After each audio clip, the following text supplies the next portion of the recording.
Hello, dear students. How are you all? I hope all are good. Today, we are going to do a poem from your English NCERT book Honeysuckle. Poem 2, The Kite by Harry Ben. I am sure that all of you have seen a kite flying high in the sky. Isn't it a beautiful sight to see a kite, a colorful, vibrant kite, flying up high in the sky, dancing in the air, swinging? So, in this poem, the poet has drawn a beautiful picture of a flying kite through words. We all love to see flying kites, but never noticed how it flies.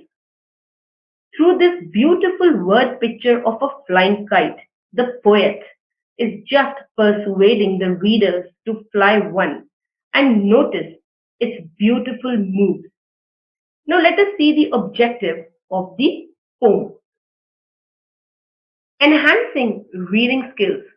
That means that you need to read the poem in proper pronunciation and intonation.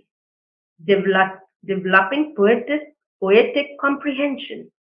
Encouraging reading for pleasure. That means children need to inculcate the habit of reading and to enjoy reading. Poetic appreciation. It means to know about the various figures of speech used in the poem. Enhancing language skills, learning new words and new phrases. To comprehend the poem, that means to understand the poem and to answer the question that follows. Now let's come to the poem. How bright on the blue is a kite when it's new.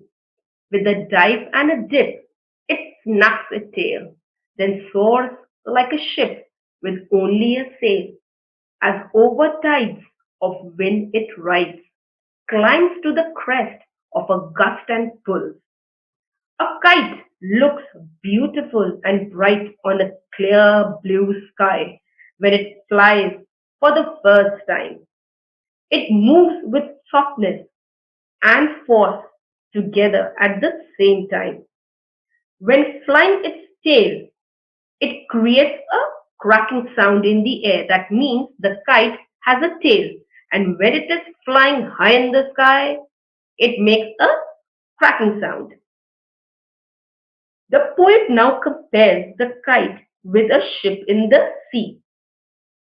The ship which has only one sail. Now, sail means a cloth on a ship or a boat used to catch the wind and help the ship or the boat to sail smoothly in the sea. Just like a ship which is moving high on the tides. Tides means the rising and falling of the waves. Then suddenly the ship reaches at the topmost point of the sea. In the same way, the kite is flying high up in the clear blue sky and finally reaches the most highest point in the sky. Then seems to rest as wind falls. When string goes slack, you wind it back and run until a new breeze blows, and its wings fill and up it goes. Here, the poet is saying that after going to the most top point of the sky, the kite suddenly it seems that it has slowed down. It has slowed down, that means it has slowed down because it needs rest. Now, when the thread tied to the kite is loosened, the flyer here means a boy, he runs to roll it back and waits till a new breeze of air blows to fill the kite and it is again ready to fly up high in the clear blue sky. How bright on the blue is a kite when it's new, but raggeder thing you never will see where it flaps on a string in the top of a tree. Now, but The kite looks so beautiful and bright in the clear blue sky. But when it gets stuck on the top of a tree, that means when it gets entangled on the branches of a tree, and when the kite is trying to free itself from the tree, and in this process, what happens is the kite becomes stone, it becomes rough, it becomes ugly. It doesn't look new and fresh as it was looking earlier. And such a sight is not liked by anyone because we all want to see a bright, fresh kite that flies high up in the sky. But now the kite has a stone and it has a ugly appearance. Now let's see the new words and phrases.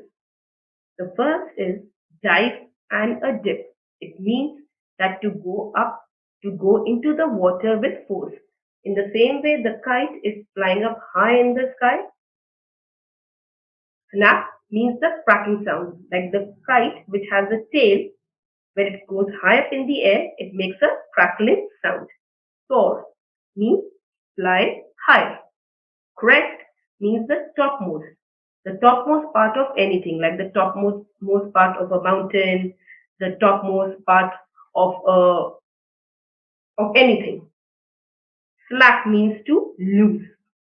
Ragged means torn or tattered, which is completely little bit destroyed. Flap means to move up and down. The same way the kite also flaps as it goes high up in the sky. Now let's see the figure of speech, the poetic device that is used in this poem. The poet has used simile. Now simile is when we compare two things. Like in this poem, the kite is compared to a ship. Like the ship sails very smoothly, very happily in the sea, high and low. In the same way, the kite is compared to a ship, which is flying high up in the sky. It's coming down, it's going up. Compares the motion of movement of the kite with the ship. So simile has been used by the poet. Now let's do a quick comprehension check. How does the poet describe the beauty of a kite? Now, a kite looks beautiful. It is lovely and bright in the blue sky. It looks more beautiful when it dances, moving its tail high up in the air. The next question is, when does the kite become ragged? Ragged means destroyed, torn. The kite becomes ragged when it is entangled. Entangled means to stuck somewhere, stuck in the branches of a tree. It flutters its wings to get free and in this process gets torn and tattered. It has a ugly appearance now. Next question. How is the kite like a ship? Like how is the kite compared to a ship? The poet compares the kite with a ship. As a ship with its sail soars on the vast water. Similarly, the kite also soars high up in the sky. How does it snap its tail? It snaps its tail with a dive and a dip. I hope you have enjoyed the poem and understood the poem. Thank you.